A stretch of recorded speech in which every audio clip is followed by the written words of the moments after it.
بسم الله الرحمن الرحيم. الحمد لله رب العالمين، حمدا كثيرا طيبا مباركا فيه مباركا عليه كما يحب ربنا ويرضى جل جلاله وعم نواله، والصلاة والسلام على السيد الحبيب المصطفى وعلى آله وصحبه نجوم الهدى قادة التقى. أما بعد، اللهم انفعنا بما علمتنا وعلمنا ما ينفعنا.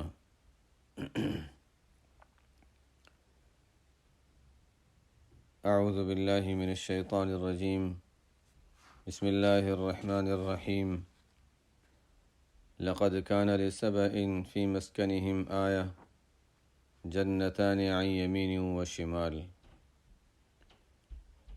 كلوا من رزق ربكم واشكروا له بلدة طيبة ورب غفور. فأعرضوا فأرسلنا عليهم سيل العرم وبدلناهم بجنتيهم جنتين ذواتي أكل خمط وأثل وشيء من سدر قليل ذلك جزيناهم بما كفروا وهل نجازي إلا الكفور. ما قبل سے جو بات چل رہی تھی اس صورت میں، ایک تو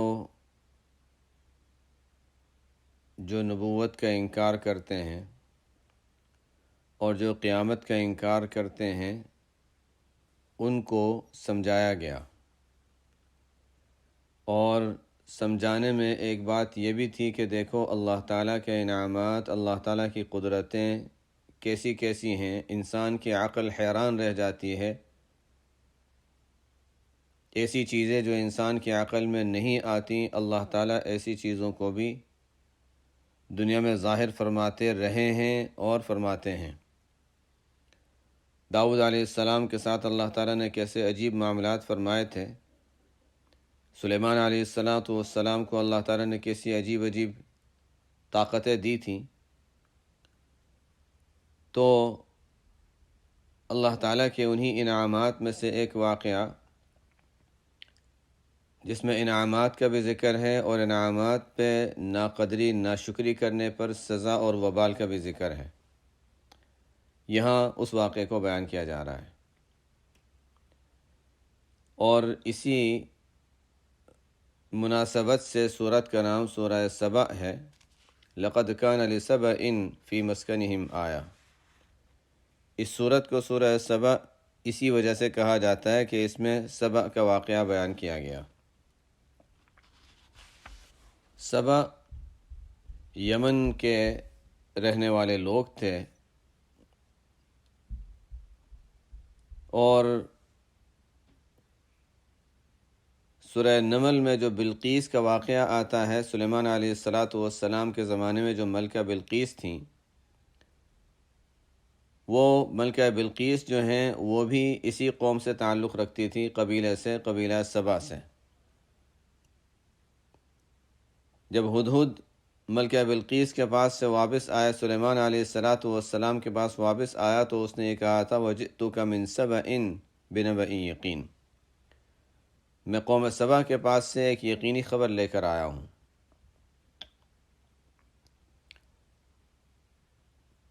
اس قوم کو اللہ تعالیٰ نے یمن میں آباد فرمایا اور بہت سے انعامات سے نواز رکھا تھا.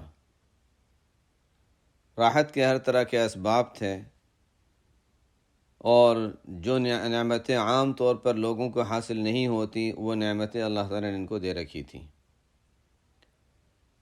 اور انبیاء علیہم السلام کا سلسلہ بھی رہا. بعضوں نے 13 انبیاء کا ذکر فرمایا ہے کہ 13 انبیاء مختلف تھوڑے تھوڑے وقفے سے 13 انبیاء ان کے پاس آئے. انہوں نے ان انبیاء کی بات نہیں مانی. اگر یہ بات صحیح ہے کہ انبیاء کا سلسلہ ان تک رہا اور مختلف انبیاء آتے رہے، ملکہ بلقیس وہ تو ایمان لے آئی تھیں، ان کا واقعہ تو قرآن میں ہے، لیکن ان کے بعد پھر دوبارہ جو قوم تھی آہستہ آہستہ اپنے پرانے دین کی طرف چلی گئی. تو عموماً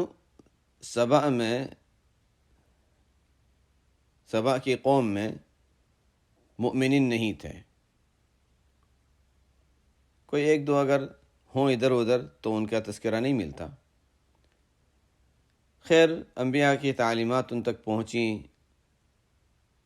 اور آخر ایک زمانہ یہ آیا کہ وہ زیادہ ہی ان کی نافرمانیاں شاید بڑھتی رہیں اور ناشکریاں ناقدریاں بڑھتی رہیں، اور یہ نافرمانی اور ناشکریاں جو بڑھتی رہیں، اس کا سلسلہ جو تھا یہ عیسیٰ علیہ السلام کے بعد تک یہ سلسلہ رہا۔ گویا ایک طویل عرصہ اللہ تعالیٰ نے ان کو بادشاہت بھی دی، نعمتیں بھی دیں، اور وہاں کے عام باشندوں کو بھی ایک خاص وہاں کی راحت، فضا کے لحاظ سے، آب و ہوا کے اعتبار سے، وہاں کی پیداوار کے اعتبار سے، رزق کی وسعت کے اعتبار سے، ہر ایک اس سے فائدہ اٹھاتا تھا۔ لیکن پھر حضرت عیسیٰ علیہ السلام کے زمانے کے بعد اور نبی کریم صلی اللہ علیہ وسلم کی بعثت سے پہلے یہ درمیان کا کوئی زمانہ تھا، جس زمانے میں یعنی آپ صلی اللہ علیہ وسلم سے کافی پہلے ایک ایسا وقت آیا کہ وہاں پر اللہ کی طرف سے ایک پکڑ آئی، جس کا تذکرہ آگے آیتوں میں آ رہا ہے۔ اس کی وجہ سے وہ قوم، ایک تو وہ علاقہ بالکل جو بہت آباد تھا، سرسبز تھا، پیداوار تھی، وہ تمام چیزیں ختم ہو گئیں، علاقے ٹوٹ گئے، سیلاب آیا تھا، اور یہ قوم منتشر ہو گئی۔ مسند احمد کی روایت ہے کہ ابن عباس رضی اللہ تعالی عنہما فرماتے ہیں، ایک شخص نے رسول اللہ صلی اللہ علیہ وسلم سے سوال کیا کہ یا رسول اللہ، یہ سبا مرد ہے یا عورت ہے؟ تو آپ صلی اللہ علیہ وسلم نے ارشاد فرمایا کہ سبا مرد ہے، جن کی اولاد میں 10 لڑکے ہوئے۔ اولاد جب کہا جاتا ہے تو اس کا مطلب یہ نہیں کہ بیٹے ہی ہوں، پوتے پر پوتے بھی ہو سکتے ہیں۔ جن کی اولاد میں 10 لڑکے تھے، اور ان میں سے تیامن ستتن 6 یمن میں آباد ہوئے، اور 4 بیٹے ملک شام میں آباد ہوئے۔ اور یہ جو یمن میں آباد ہوئے تھے، یہی تھے جن کو بڑی وسعت وغیرہ رہی۔ پھر جب سیلاب آیا تھا تو سیلاب آنے کے بعد پھر یہ اور منتشر ہو گئے، ان میں سے بعض قبیلے عرب کے علاقوں میں آ گئے تھے۔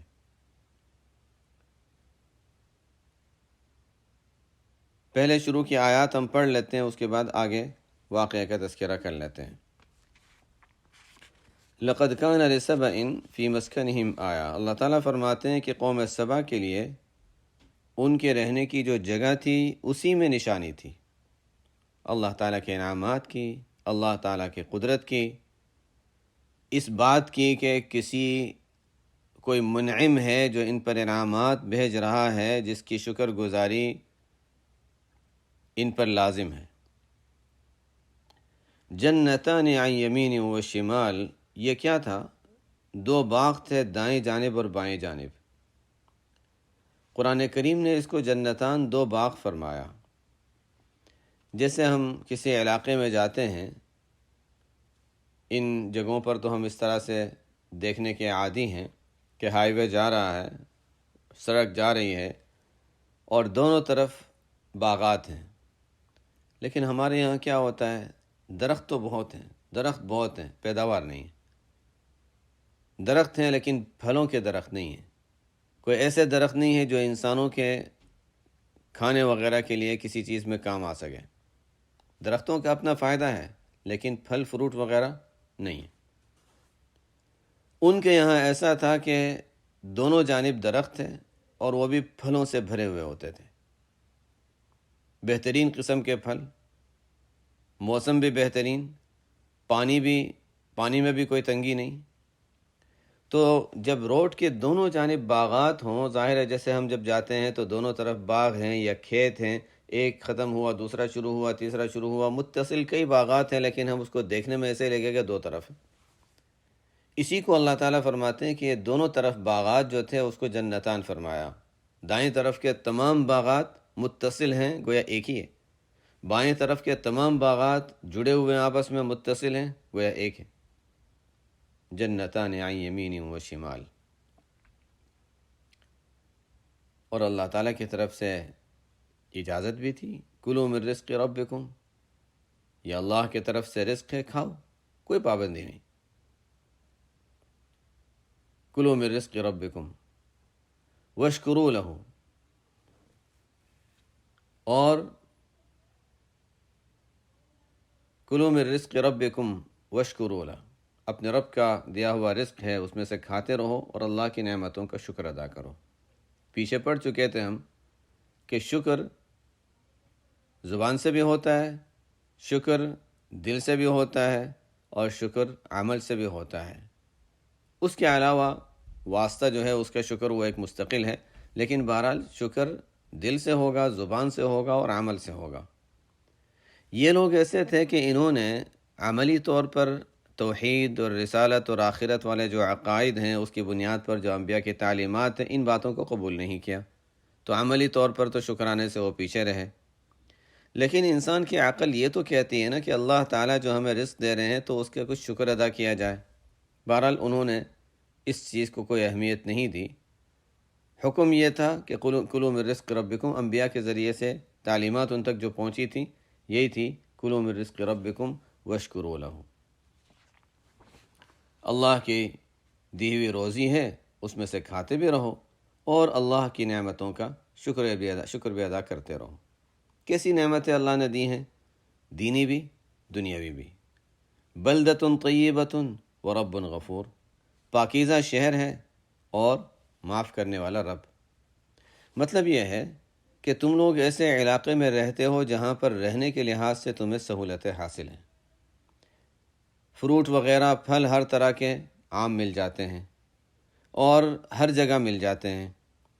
وہاں ایسی اللہ تعالیٰ نے بلدۃ طیبۃ، ایسا بلدہ اللہ نے اس کو بنایا تھا جس کو اللہ تعالیٰ نے فرمایا طیبۃ، یعنی وہاں کی آب و ہوا اتنی بہترین۔ مفسرین فرماتے ہیں کہ آب و ہوا وہاں کی اتنی اچھی ہوتی تھی کہ مچھر اور اس قسم کی چیزیں تو وہاں نہیں ہوتی تھیں، یہ کیڑے اور مچھر اور اس طرح کی چیزیں وہاں نہیں ہوتی تھیں، جوئیں نہیں ہوتی تھیں، کھٹمل نہیں ہوتے تھے، حتیٰ کہ اگر کسی کے کپڑوں میں کھٹمل اور اس طرح کے کیڑے وغیرہ لگے ہوتے، اس علاقے سے گزرتا بھی تو وہ ختم ہو جاتے تھے۔ اور وہاں کوئی ایسی زمین نہیں تھی جہاں سرسبز علاقہ نہ ہو، بنجر زمین کوئی نہیں ہوتی تھی۔ پھل فروٹ اتنے زیادہ، اب وہ تاریخی باتیں ہیں، یقین کرنا ضروری نہیں ہے، بعض مفسرین نے لکھا ہے تاریخی باتیں ہیں کہ اگر کوئی وہاں سے گزرتا چلتے ہوئے جاتا اور ٹوکرا سر پر رکھا ہوتا تو پھلوں، جو درختوں سے پھل گرتے رہتے ہیں، ایک مسافت طے کر کے وہاں جب جاتا تھا تو جو گرنے والے پھل ہیں ان سے اس کا ٹوکرا بھر جاتا تھا، توڑنے کی ضرورت بھی نہیں پڑتی تھی، اتنے پھل۔ بلدۃ طیبۃ، اس سے کیا ہوتا ہے؟ پھل زیادہ ہوں، کیڑے وغیرہ نہ ہوں، ایک تو یہ ہے کہ اس کا مطلب یہ ہے کہ رزق کی فراوانی، دوسرا منظر بہترین، تیسرا سایہ، دھوپ کی گرمی وغیرہ سے انسان بچتا رہے، سائے میں چلتا رہے، تو ہر لحاظ سے وسعت اور آسانی۔ ورب غفور، اور بخشنے والا رب، اخروی نعمت ہے۔ مطلب یہ ہے کہ اگر تم اللہ کی نعمتوں کا شکر ادا کرتے رہو، اس کی قدر کرو، نعمتوں کا شکر ادا کرتے رہو، رہنے کے لیے اللہ نے بہترین سب کچھ دیا ہوا ہے، اور ساتھ ساتھ کوتاہیاں ہو جاتی ہیں انسان سے تو معاف کرنے والا رب بھی ہے، مغفرت اس سے مانگ لو اور تمہارے لیے دنیا و آخرت دونوں کی نعمتیں حاصل ہیں۔ اب ہم اپنے حال پر غور کریں اور دنیا میں دوسری جگہوں پر مسلمان جن تکلیفوں سے گزر رہے ہیں اس کو دیکھیں۔ کیا ہمارے اوپر یہ آیت ہمیں کچھ کہہ رہی ہے کہ ایسے علاقے جہاں پر مائیں اپنے بچوں کے ساتھ بیٹھی ہیں کہ اچھا ہم ایک کمرے میں اس لیے بیٹھے رہتے ہیں کہ اگر اچانک سے ہمارے اوپر کچھ گرا اور ہم مرے تو ایک ساتھ مریں، الگ الگ کمروں میں نہیں جاتے، بس تیار بیٹھے ہیں اب شاید موت آ جائے، اب موت آ جائے۔ ان معصوم بچوں کو دیکھ کر ماں پر کیا گزرتی ہوگی کہ پتہ نہیں میں چلی جاؤں اور یہ اکیلے رہ گئے تو ان کو کون سنبھالے گا۔ اور کتنے ایسے بچے ہیں جو یتیم ہیں، جن کو بتایا نہیں جا سکتا کہ آپ کے والدین اب نہیں ہیں، وہ ماں باپ کو تلاش کر رہے ہیں۔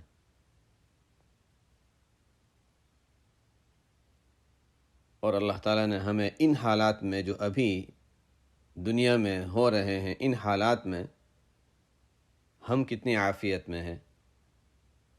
واقعتاً دیکھا جائے تو رہنے کے لحاظ سے سہولتیں، عافیت، راحت و رب غفور، لیکن نعمت کی قدر ضروری ہے، شکر نعمت ضروری ہے کہ اللہ نے نعمتیں دی ہیں، عافیت دی ہے، تو عبادت میں، زبانی، دل، ہر لحاظ سے شکر ادا کرنے میں ہم اس کو استعمال کریں۔ یہ واقعہ اللہ تعالیٰ کہانی کے طور پر بیان نہیں فرما رہے، بلکہ قیامت تک آنے والے قرآن پڑھنے والوں سے کہا جا رہا ہے کہ دیکھو اس واقعے سے تمہیں کیا سبق ملتا ہے، وہ حاصل کرو۔ ایسا نہ ہو کہ تم اس کے قریب قریب ان حالات سے، اس کے قریب قریب حالات سے گزرو اور تم بھی کہیں اسی طرح پکڑ میں آ جاؤ۔ ایک بات یہ ذہن میں رہے کہ اگر کچھ لوگ مشکلات سے گزر رہے ہیں تو یہ نہ سمجھا جائے کہ انہوں نے جرم کیا ہے، اس جرم کی ان کو سزا مل رہی ہے۔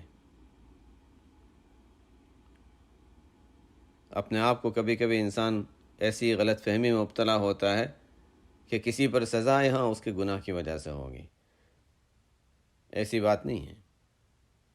اشد الناس بلاء الانبیاء ثم الامثل فالامثل، وہ بھی تو صحیح حدیث ہے کہ سب سے زیادہ سخت آزمائشیں انبیاء پر آتی ہیں۔ دیکھنا یہ ہے کہ جب تکلیف کا وقت آتا ہے تو ان کے اللہ کے ساتھ توجہ، تعلق بڑھ جاتا ہے یا اللہ سے دوری بڑھتی ہے۔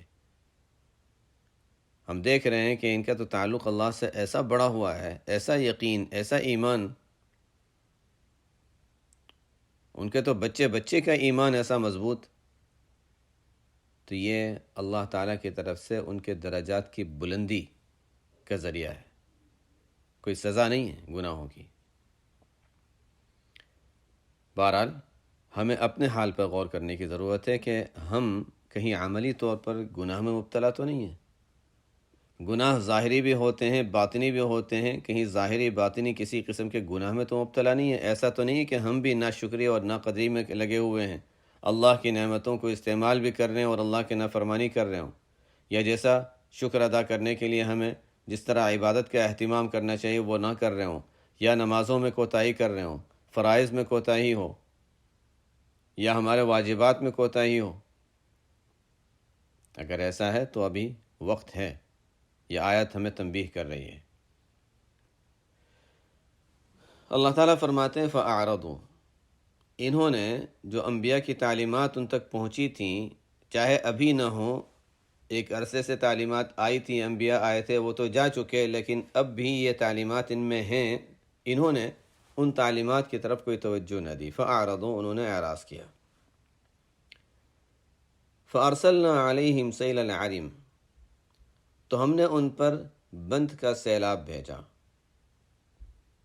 سیلاب تو سب جانتے ہیں، اور بند کیا ہے؟ اس وہاں پر ایک علاقہ تھا، مآرب، صنعاء کے قریب ایک جگہ تھی مآرب نام سے۔ وہاں پر جب بارشیں ہوتی تھی تو بارش کے زمانے میں وہاں بہت زیادہ پانی بہنے لگتا تھا اور آبادی ڈوب جاتی تھی۔ تو ہوا یہ کہ وہاں پر پہاڑوں کے درمیان دیوار ایسی بنائی گئی، بہت مہارت کے ساتھ دیوار بنائی گئی، جس کو پانی روکنے کے لیے ایک دیوار بنائی جاتی ہے، بند کہتے ہیں، جس کو ڈیم کہا جاتا ہے۔ تو یہ ڈیم بنایا گیا، بند بنایا گیا، جس کے پیچھے پانی کو روک لیا جائے، اور پانی روکنے کے ساتھ ساتھ اس میں بھی دروازے بنائے گئے کہ اونچی دیوار تھی، اس میں ایک دروازہ نیچے، اس کے بعد اوپر دروازہ، اس کے بعد اس کے اوپر ایک دروازہ، تاکہ جب پانی کی ضرورت پیش آئے تو اوپر والا دروازہ کھول لیا جائے، وہاں سے پانی آ جائے گا۔ اور نیچے ایک بڑا سا حوض بنایا تھا، اس حوض میں سے پھر الگ الگ نہریں جاری ہو رہی تھیں، تقریباً 12 نہریں تھیں، 12 راستے تھے جس سے پانی بہہ کر شہر کے مختلف علاقوں میں جاتا تھا۔ یہ بہترین انتظام ہو گیا، اب وہ جگہ رہنے کے قابل ہو گئی تھی، ورنہ پہلے تو یہ تھا کہ بارش کے زمانے میں ڈوب جاتی تھی، اب یہ بہترین جگہ ہو گئی۔ وہاں سے پانی بہہ کر جا رہا ہے، ملک کے مختلف علاقوں میں جا رہا ہے۔ اوپر والا پانی جب خالی ہو گیا، مزید پانی کی ضرورت ہے تو پھر نیچے والا دروازہ کھول لیا جاتا تھا، نیچے والا دروازہ کھول لیا جاتا تھا، پھر نیچے، اور مزید ضرورت ہو تو سب سے نیچے والا۔ اس طریقے سے پانی اس میں محفوظ رہتا تھا، پھر بارشیں آ جاتی تھی، پھر اوپر تک بھر جاتا تھا۔ وہاں ان کی کچھ کتابوں میں، قدیم کتابوں میں یہ بات لکھی تھی کہ جب اللہ تعالیٰ اس قوم کو تباہ کرنا چاہیں گے تو ان پر جو سزا آئے گی وہ اسی پانی، اسی بند کے ذریعے سے ہوگی۔ اس طرح کی کوئی بات ان کی کتابوں میں لکھی تھی۔ اور بعض نجومی بھی تھے جو بعض اس طرح کی باتیں بتا دیا کرتے ہیں، ان کی کتابوں میں بھی باتیں لکھی ہوئی تھی، وہاں سے لیا ہوگا یا ادھر ادھر کی باتوں سے۔ ان کی بعض کتابوں میں یہ بھی لکھا ہوا تھا کہ ان پر جب اللہ تعالیٰ کی طرف سے سزا کا وقت آئے گا تو اس کی جو دیوار ہے، جو ڈیم ہے، جو بند ہے، اس کی دیواروں کے پاس چوہے آ جائیں گے اور چوہے ان کے عذاب کا اور سزا کا ذریعہ بن جائیں گے۔ یہ ان کے جو پڑھے لکھے لوگ تھے، کچھ سمجھدار لوگ تھے، ان کے ذہنوں میں یہ بات تھی۔ اب ہوا یہ کہ جب وہاں دیکھا کچھ عرصے کے بعد کہ وہ دیوار کے پاس چوہے نظر آ رہے ہیں تو انہوں نے وہاں بلیاں رکھ دیں تاکہ وہ بلیوں کی وجہ سے چوہے بھاگ جائیں۔ اللہ تعالیٰ کے نظام تو اللہ تعالیٰ کا نظام ہوتا ہے۔ جو سمجھدار لوگ تھے وہ تو آہستہ آہستہ جانا شروع ہو گئے، اپنی جگہ بیچیں، مکان بیچ دیے، اور وہاں سے آسان تو نہیں تھا اتنا بڑا فیصلہ کرنا کہ اچھا پتہ نہیں ہم نے صرف چوہے دیکھ لیے، پتہ نہیں وہ باتیں کتنے صحیح ہوں گی، چوہے دیکھنے کی وجہ سے چلے جائیں۔ وہ بہرحال سمجھدار تھے، انہوں نے دور اندیشی سے کام لیا، اپنی جگہ بیچیں اور چلے گئے۔ لوگوں کو بتایا کہ دیکھو، بیچنے کے بعد پھر بتایا کہ دیکھو یہاں پر خطرہ ہے۔ اب کچھ لوگ مزید رہے، کچھ لوگ وہاں سے نکلنا شروع ہو گئے، اور خیر آہستہ آہستہ چوہے غالب آ گئے۔ وہ دیوار کے جو نیچے بنیادیں تھیں اس کو کھوکھلا کرتے رہے۔ جب بارشیں زیادہ ہوئیں، دیوار پر جب بوجھ پڑا، دیوار ٹوٹی، اور دیوار ٹوٹتے ہی وہ پورا علاقہ ایسا سیلاب آیا کہ باغات بھی ختم ہو گئے، مکانات ڈوب گئے، لوگ ادھر ادھر ہو گئے۔ کچھ لوگ پہلے سے ادھر ادھر منتشر ہو گئے تھے، کچھ لوگوں نے آثار دیکھے قریب کے تو اس وقت منتشر ہونا شروع ہوئے، اور بہت سے لوگ اسی میں مر گئے تھے۔ یہ ہے جو ان کے ساتھ واقعہ پیش آیا۔ فَأَعْرَضُوا فَأَرْسَلْنَا عَلَيْهِمْ سَيْلَ الْعَرِمِ، انہوں نے اعراض کیا، اللہ تعالیٰ کی نعمتوں کا جو شکر ادا کرنا چاہیے تھا وہ نہیں کیا، تو ہم نے ان پر ارسلنا علیہم سیل العرم، ہم نے ان پر بند کا سیلاب بھیج دیا۔ پھر کیا ہوا؟ وَبَدَّلْنَاهُمْ بِجَنَّتَيْهِمْ جَنَّتَيْنِ ذَوَاتَيْ أُكُلٍ خَمْطٍ وَأَثْلٍ وَشَيْءٍ مِّن سِدْرٍ قَلِيلٍ، اور ان کے جو دونوں طرف، راستے کے دونوں طرف باغات تھے، وہ دونوں باغوں کے بدلے میں اللہ تعالیٰ نے ان کو کیا دے دیا؟ وہ باغات تو ختم ہو گئے، وہ تمام تو ختم ہو گئے، اور ظاہر ہے جب اس کے بعد پانی کا کوئی سلسلہ نہیں رہا، پانی ایک مرتبہ میں آ کر سب کو تباہ کر کے چلا گیا، جب پانی کا سلسلہ نہیں رہا تو باغات بھی خشک ہو گئے۔ جب باغات کو پانی نہیں ملے گا تو خشک ہو جائیں گے، خشک ہونے کے بعد پھر کیا ہوا؟ وَبَدَّلْنَاهُمْ بِجَنَّتَيْهِمْ، ان کے باغات کے بدلے میں اللہ تعالیٰ نے، دونوں باغ کے بدلے میں اللہ تعالیٰ نے ان کو اس کی جگہ ایسے دو باغ دے دیے جس میں ذَوَاتَيْ أُكُلٍ خَمْطٍ وَأَثْلٍ وَشَيْءٍ مِّن سِدْرٍ قَلِيلٍ۔ ان باغات میں کیا تھا؟ اللہ تعالیٰ فرماتے ہیں کہ بد مزہ پھل، ایسے درخت ہیں جن کا پھل عام طور پر انسان نہیں کھاتا اور بد مزہ پھل ہوتا ہے، وہ اصلن، اور اصل کے مختلف معنی بیان کیے گئے، جس کے ایک معنی ہے وہ کانٹے دار درخت، ببول کے درخت کو بھی اصل کہا جا سکتا ہے، اور اس قسم کے دوسرے بھی درخت ہوتے ہیں، جھاؤ کا درخت اس کو اردو میں کہا جاتا ہے، اس کے لیے بھی اصل کا لفظ استعمال ہوتا ہے۔ یہ بھی انسان کے غذا، کھانے وغیرہ، فروٹ وغیرہ اس طرح کی کوئی چیز اس میں نہیں ہے۔ وَشَيْءٍ مِّن سِدْرٍ قلیل، ہاں بیری کا درخت جو ہے وہ انسان جب اگاتا ہے اور اس کا خیال رکھتا ہے تو اس میں پھل زیادہ ہوتے ہیں اور اس کا ذائقہ بھی اچھا ہوتا ہے اور کانٹے کم ہوتے ہیں۔ اور دوسرے بیری کے درخت وہ ہوتے ہیں جو جنگل میں اگتے ہیں، اس میں کیا ہوتا ہے، کانٹے زیادہ، پھل کم، اور اس کا ذائقہ بھی اتنا اچھا نہیں ہوتا۔ تو یہاں پر وہ والے جو جنگلی بیری کے درخت ہوتے ہیں وہ اگے۔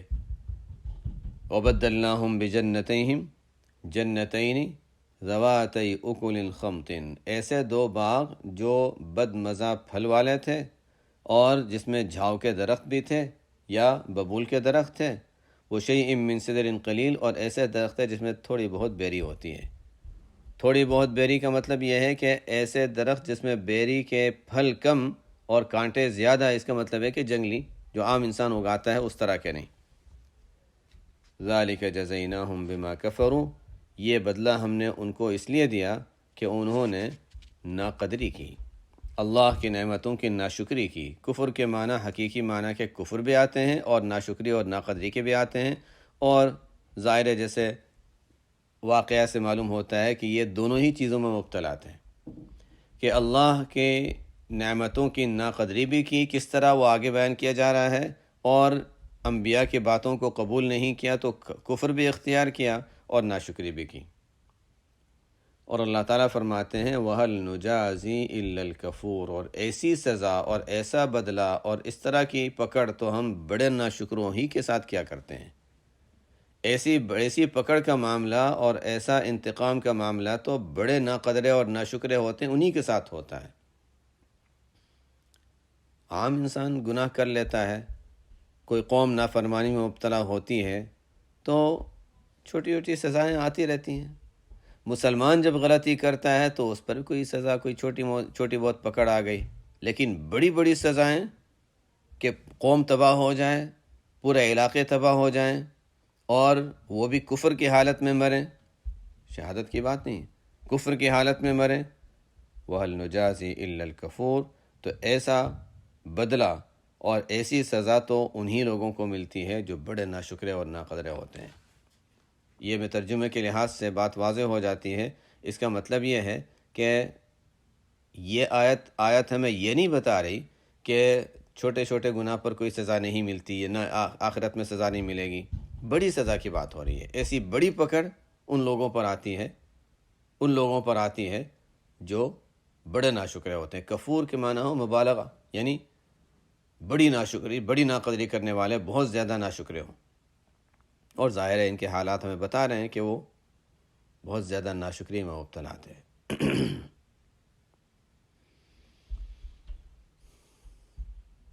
اور بھی اس میں تفسیر بیان کی گئی، لیکن یہ مفہوم واضح ہے۔ بعضوں نے اس میں جب ترجمہ یہ کیا کہ ہم سزا انہی کو دیتے ہیں جو بڑے ناشکرے ہوتے ہیں، تو پھر اشکال یہ ہے کہ اچھا کیا مسلمان اگر کوئی گناہ کر لیتا ہے تو اس کو سزا نہیں ملے گی؟ جیسے کہ مسلمان کفور تو نہیں ہے، کیا مسلمان اگر کوئی گناہ کر لے تو اس کو سزا نہیں ملے گی؟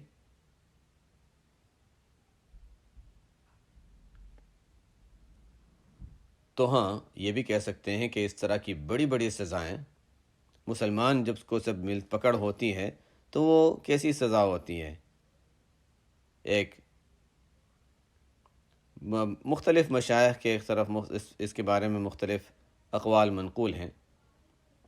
بعضوں نے فرمایا کہ انسان مسلمان جب کسی گناہ میں، معصیت میں مبتلا ہوتا ہے تو اس کی سزا کیا ہوتی ہے؟ عبادات میں سستی پیدا ہو جاتی ہے، روزی میں تنگی آ جاتی ہے، اور جو لذت کی چیزیں ہیں وہ حاصل کرنے میں دشواری پیدا ہو جاتی ہے. یہ ہے مطلب، یہ ہے کہ تھوڑی بہت یہ تکلیفیں، سزائیں، روزی میں تنگی یا عبادات میں سستی. روزی میں تنگی تو پھر بھی دنیاوی تکلیف ہے. راحت اور لذت خراب ہو جانا، اور جو لذت کی چیزیں ہیں اس میں لذت نہ آنا یا کوئی پریشانی کا آ جانا، اولاد راحت کی چیز ہیں وہاں پر ان سے تکلیف پہنچ جانا، یہ دنیاوی تکلیف ہے. لیکن عبادت میں سستی اور عبادت سے انسان پیچھے ہٹ جائے، یہ سزا، یہ بڑی سزا کہلاتی ہے جو انسان کو محسوس بھی نہیں ہوتی. فلانا گناہ کیا لیکن اللہ تعالیٰ کی طرف سے نہ کوئی روزی میں تنگی ہوئی، وہی نعمتیں، وہی فتوحات، وہی راحتیں، وہی لذتیں. بس اتنا ہے کہ نمازیں قضا ہونی شروع ہو گئیں اور انسان سوچتا ہے کہ اچھا کوئی پکڑ ہی نہیں آئی. یہی پکڑ ہے کہ اب اللہ تعالیٰ فرماتے ہیں تم میرے پاس حاضری کے قابل نہیں ہو، جاؤ نماز نہیں پڑھو. توفیق سلب ہو جاتی ہے. تو سزائیں کبھی کبھی ایسی آتی ہیں اللہ کی طرف سے جو نظر نہیں آتی. وہ ایک بزرگ سے کسی نے پوچھا تھا، اور پہلے بھی میں اس کا تذکرہ کر چکا ہوں، کہ یہ عجیب بات ہے کہ ہم اتنے گناہ کرتے ہیں لیکن اللہ تعالیٰ کی طرف سے کوئی پکڑ نہیں آتی. ان بزرگ نے فرمایا کہ یہ کیسے معلوم ہوا کہ پکڑ نہیں آتی؟ کیا ایسا ہوا ہے بہت سی مرتبہ کہ نماز میں دل نہیں لگ رہا؟ ایسا ہوا ہے کبھی کہ تہجد کی توفیق نہیں ہوئی؟ ایسا ہوا ہے کہ تلاوت کی توفیق نہیں ہوئی اور تلاوت چھوٹ گئی؟ کوئی معمول تھا وہ معمول پورا نہیں ہوا؟ اگر ایسا ہوتا ہے تو یہ پکڑ ہے. کبھی ایسا ہوتا ہے کہ گناہ کی طرف میلان بڑھ گیا اور گناہ میں مبتلا ہو گئے. کبھی ایسا ہوا ہے کہ بہت زیادہ وقت ملا ہے اور وہ وقت انسان نے غلط کام میں لگا لیا، فضول کاموں میں لگا لیا، بیکار وقت ضائع کر دیا. اگر یہ سب چیزیں ہیں تو یہ کوئی چھوٹی سزا نہیں ہے، یہ بھی بڑی سزا ہے. بہرحال وَهَلْ نُجَازِي إِلَّا الْكَفُورَ. آگے اللہ تعالیٰ فرماتے ہیں وَجَعَلْنَا بَيْنَهُمْ وَبَيْنَ الْقُرَى الَّتِي بَارَكْنَا فِيهَا قُرًى ظَاهِرَةً وَقَدَّرْنَا فِيهَا السَّيْرَ. اور ہم نے ان کے درمیان اور ان بستیوں کے درمیان جن میں ہم نے برکت رکھی. قرآن نے اس کی وضاحت نہیں کی کہ وہ کون سی بستیاں مراد ہیں، لیکن عموماً قرآن کریم میں بارکنا وہ بستیاں جس میں برکت رکھی جب الفاظ استعمال ہوتے ہیں تو ملک شام کا علاقہ مراد ہوتا ہے. تو یہ لوگ یمن سے ملک شام کا سفر کیا کرتے تھے اور یہ سفر طویل تھا، وہاں آنا جانا کرتے تھے تجارت کے سلسلے میں. اللہ تعالیٰ فرماتے ہیں کہ یہاں سے ملک شام کے ان کے سفر ہوا کرتے تھے. اگرچہ قرآن میں الفاظ ملک شام نہیں ہیں، وہ تو مفسرین کے لحاظ سے بتا رہا ہوں کہ وہاں سے ملک شام تک کے ان کے سفر ہوا کرتے تھے. تو وہاں تک کے سفر کو اللہ تعالیٰ نے آسان کر دیا تھا. کیسے؟ یہ نعمتوں کا ذکر ہے. جعلنا بینہم وبین القری التی بارکنا فیہا، ہم نے ان کی بستیوں کے درمیان اور ان بستیوں کے درمیان جس میں ہم نے برکت رکھی، ہم نے یہ درمیان کے راستے میں ایسی بستیاں بنا دی تھی جو راستے سے نظر آتی تھی. قرن ظاہرتن، اس کو ہم ہمارے لحاظ سے ایک مثال سے سمجھ سکتے ہیں. یہ کینیڈا میں رہنے والے لوگ یہاں کے لحاظ سے سمجھ سکتے ہیں کہ جب ہائی وے پر سفر میں جاتے ہیں تو آن روٹ آتا ہے، بالکل ہائی وے کے ساتھ ہی سائٹ میں رک گئے اور وہاں پر انسان کی ضروریات کے لحاظ سے استنجا وغیرہ کی ضرورت ہے وہ بھی ہو جائے گا. گرمی کا موسم ہے تو باہر جگہ بنی ہوئی ہے، بیٹھ جائے انسان ذرا آرام کر لے، اور کچھ کھانے پینے کی ضرورت ہے تو وہ بھی کچھ مل جائے گا تھوڑا بہت. کہیں دور جانے کی ضرورت نہیں ہے، ہائی وے پر ہی مل جائے گا. یو ایس میں جو لوگ ہیں وہاں پر آن روٹ کے نام سے تو نہیں ہوتا، لیکن دوسرے نام سے. بہرحال ہائی وے کے ساتھ ہی، جیسے ہائی وے چل رہا ہے اس کے ساتھ ہی اچھا سروس ایریا آ گیا، وہاں پر انسان رک جائے گا، فارغ ہو جائے گا ضروریات سے، ذرا آرام بھی مل جائے گا، کچھ کھا پی لیا اور وہاں سے آگے چلنا شروع ہو گیا.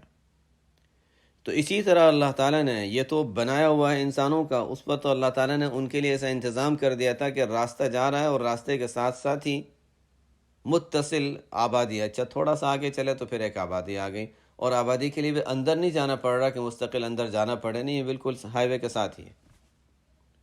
قرن ظاہرتن، یہ ہے قرن ظاہرتن، وہ بستیاں جو راستے سے ہی نظر آتی تھیں یہ نہیں، ساتھ ہی ملی ہوئی ہیں. اور پھر ایسا بھی نہیں تھا کہ بہت دور جانے کے بعد کوئی بستی آئے گی، جیسے آج کل ہائی وے پہ ہر تھوڑے تھوڑے فاصلے سے 100 کلومیٹر سے بھی کم پہ دوسری جگہ آ جاتی ہے، کہیں 80 کلومیٹر، کہیں 60 کلومیٹر کے فاصلے پر دوسری اور سروس ایریا اور سروس اور آن روٹ وغیرہ آ جاتا ہے. تو اللہ تعالیٰ نے ان کے لحاظ سے وہ سہولتیں دے رکھی تھیں. ہمارے لحاظ سے تو پھر بھی ایگزٹ لے کر انسان جا کر تھوڑا سا اور بھی سے، ایک گاڑی ہے بیٹھے بیٹھے ہی جانا ہے. ان لوگوں کے لیے اللہ تعالیٰ نے یہی رکھا تھا، سیدھا سیدھا چلتے رہو، اور سفر کے جو راستہ ہے اسی راستے کے ساتھ متصل آبادیاں ہیں، اسی راستے کے ساتھ ہی آبادیاں ہیں تھوڑے تھوڑے فاصلے سے. کتنا؟ وَقَدَّرْنَا فِيهَا السَّيْرَ، وَقَدَّرْنَا فِيهَا السَّيْرَ، اور اس میں اللہ تعالیٰ فرماتے ہیں کہ ہم نے اس میں ان کے لیے چلنے کے لحاظ سے منزل مقرر کر لی تھی. قدرہ، منزل مقرر کر دینا چلنے کی. کیسے؟ یعنی صبح سفر شروع ہوگا ان کا، تو سفر شروع ہونے کے بعد آگے یہ 2 3 4 گھنٹے چلیں گے، تو 4 گھنٹے کے بعد 5 گھنٹے کے بعد ایک آبادی آ جائے گی، تاکہ اب تھوڑا سا دوپہر کا وقت ہو گیا تو اچھا دوپہر کے وقت ذرا کسی جگہ کوئی بستی مل گئی، وہاں پانی بھی مل جائے گا، ضروریات پوری ہو جائیں گی، آرام مل جائے گا. پھر وہ آگے چلیں گے تو پھر آگے چلتے چلتے تھوڑے وقت کے بعد 4 5 گھنٹے کے بعد جو بھی ان کے لحاظ سے منزلیں تھیں، تو اتنے وقت کے بعد پھر دوبارہ ایک جگہ آ گئی. اچھا پھر ایک اور شہر آ گیا، ایک بستی آ گئی، گاؤں آ گیا. اچھا وہاں پر اب یہ رات ٹھہر جائیں گے. تو ان کو ضرورت نہیں پڑتی تھی کہ ساتھ میں مزید انتظامات کریں پہرے کا، اس لیے کہ چور ڈاکوؤں کا خطرہ نہیں تھا. آبادیاں تھیں تو جنگل ہے نہیں، چور ڈاکوؤں کا، جانوروں کا خطرہ نہیں تھا، پہرے دار رکھنے کی ضرورت نہیں تھی، پانی لے جانے کی زیادہ ضرورت نہیں تھی، اس لیے کہ ہر جگہ پانی ہر وقفے سے مل جاتا ہے پانی. کھانے پینے زیادہ رکھنے کی ضرورت نہیں تھی، ضروریات نہیں ہوتی تھی. اب امیر بھی سفر کر رہا ہے، غریب بھی سفر کر رہا ہے، دونوں ایک ہی لحاظ سے. جو امیر اور مالدار تھے ان کو اس میں شکایت ہوئی. ہم یہ چاہتے ہیں کہ ہم اپنے مال کا کہیں تو اظہار کریں. ہمارے شہر میں رہتے ہوئے تو ہر طرح کی سہولتیں حاصل ہیں، تو وہاں پر تو اپنی مال و دولت کا اظہار کر نہیں سکتے. آگے سفر میں جاتے ہیں تو ہم ہوں یا غریب ہوں، ہر ایک کو یہ جگہ مل جاتی ہیں. ہمیں ایسا لگ رہا ہے کہ یہ عجیب سی بات ہے، لیکن ابھی بھی یہ ہو رہا ہے، ابھی بھی ایسا ہوتا ہے. جب بہت سے جگہوں پر بزنس کلاس والوں کے لیے جو سہولتیں ہیں وہ سہولتیں اتنی سستی کر دی گئی کہ عام آدمی بھی وہ سہولتیں حاصل کر لیتا ہے کسی طریقے سے. تو یہ بزنس کلاس والے جو لوگ ہیں وہ سمجھتے ہیں کہ اچھا نہیں، یہ تو اتنا آسان کر دے کہ ہر طرح کے لوگ آ گئے ہیں، ہمیں کوئی ایسا بھی تو ہونا چاہیے جو ہم جا سکیں اور لوگ نہ جا سکیں. ایک عام سوچ ہے، اور یہ پرانی سوچ ہے جو انسان میں چلی آ رہی ہے. اللہ تعالیٰ فرماتے ہیں وَجَعَلْنَا بَيْنَهُمْ وَبَيْنَ الْقُرَى الَّتِي بَارَكْنَا فِيهَا قُرًى ظَاهِرَةً، ہم نے ان کے درمیان اور وہ بستیاں جہاں پر وہ سفر کر کے جایا کرتے تھے، جن میں ہم نے برکت رکھی ہے، ان کے درمیان ایسی بستیاں بنا دی تھی جو نظر آتی تھی راستے سے، اور ہم نے اس میں چلنے کے لیے منزلیں طے کر لی تھیں. ہم نے ان سے یہ کہہ دیا تھا کہ دیکھو تم بے فکری سے سیروا فیہا لیالیا و ایامن آمنین، سفر کرتے رہو یہاں پر رات بھی اور دن بھی، کئی رات کئی دن امن کے ساتھ. نہ تمہیں خطرہ ہوگا چوروں کا، نہ جانوروں کا، وحشی جانوروں کا، درندوں وغیرہ کا، اور نہ کوئی اور قسم کا ڈر ہوگا پانی ختم ہو جانے کا، کھانا ختم ہو جانے کا، اس لیے کہ تھوڑے تھوڑے وقفے سے آبادیاں آتی رہتی ہیں. انہوں نے کہا ہمیں پسند نہیں ہے. فقالوا ربنا باعد بین اسفارنا، انہوں نے کہا ہمارے پروردگار ہمارے سفروں میں دوری پیدا فرما دے. یہ مزہ نہیں آتا، سفر دور ہوں، جنگل کے سفر ہوں تو مزہ آئے، تو ہمیں فائدہ ہوگا پہرے دار ساتھ لے جانے کا، سواریاں توشے اور پانی کے ساتھ لے جائیں تو تب مزہ آئے گا، ورنہ تو ہم میں اور غربا میں کوئی فرق ہی نہیں رہا. فقالوا ربنا باعد بین اسفارنا وظلموا انفسهم، اور انہوں نے اپنے آپ پر ظلم کیا. ظلم اس طرح کیا کہ اللہ کی نعمت کی ناقدری زبان سے بھی کی، ناشکری بھی کی، اور کفر بھی اختیار کیا، انبیاء کی تعلیمات کو نہیں مانا. تو نتیجہ کیا نکلا؟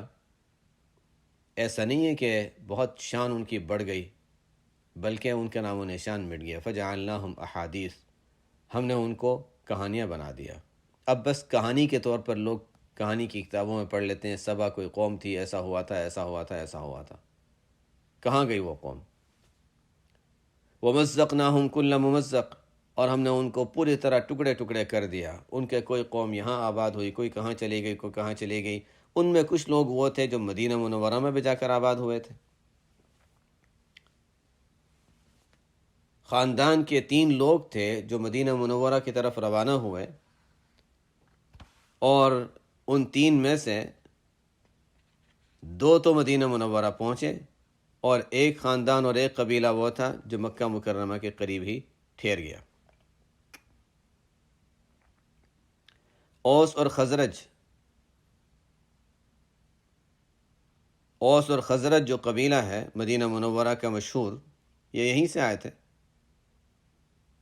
اور تیسرے تھے بنو عثمان نامی. یہ تینوں مدینہ منورہ کی طرف چلے تھے، لیکن بنو عثمان جو تھے وہ مکہ مکرمہ کے قریب ہی ٹھہر گئے. تو وہاں الگ ہو جانے کی وجہ سے، چونکہ وہ ساتھ چلے تھے پھر الگ ہو گئے، انہوں نے کہا بس یہ جگہ اچھی ہے، مدینہ تک نہیں گئے. تو مکہ مکرمہ کے قریب ہی ٹھہر گئے. تو الگ ہو جانے کے معنی ہوتے ہیں خزاع، تو اس لیے ان کا نام خزاعہ پڑ گیا کہ سب سے منقطع ہو گئے. الگ ہو جانا، منقطع ہو جانا اس معنی میں آتا ہے. تو بنو عثمان کو خزاعہ کہا گیا، اور باقی اوس اور خزرج جو تھے وہ مدینہ منورہ وہاں جا کر مقیم ہو گئے. یہ ابو موسیٰ الاشعری رضی اللہ تعالیٰ عنہ کا نام پڑھتے ہیں. یہ اشعری یہ بھی یمن کا قبیلہ تھا، وہی قوم سبا سے ان کا رشتہ جڑتا ہے.